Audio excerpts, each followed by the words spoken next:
Un simple sifflement de sa part plongea la salle dans un silence total. Les compagnons du garçon réalisèrent immédiatement la gravité de la situation et l'emportèrent en courant. Elle va chercher son arme. Elle va chercher son arme, vite. Allez, devant. Debout. Courez. Elle va chercher son arme. Restez pas là. Baissez-vous.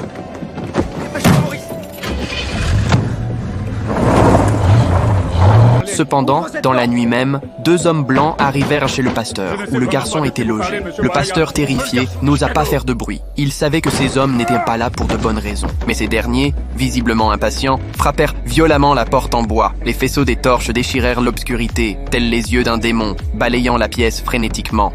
C'est toi le nègre à grande gueule?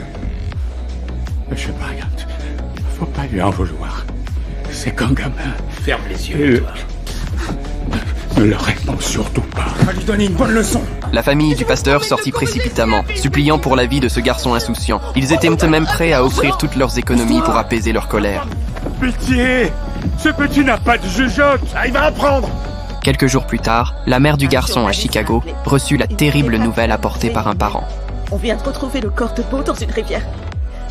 Je suis désolée, Mamie. Il est mort. Quand Mamie arriva enfin pour voir le corps de son fils, elle eut du mal à le reconnaître. Face à la meute de journalistes, Minnie luttait contre une immense douleur. Quoi cette odeur? Cette odeur, monsieur, c'est celle du corps de mon fils. Il m'est revenu empestant la haine raciale défigurée. On l'a matraqué au visage. Il n'a plus de dents. On lui a tiré dans la tête. Et je veux que toute l'Amérique soit témoin de ce qu'on lui a fait.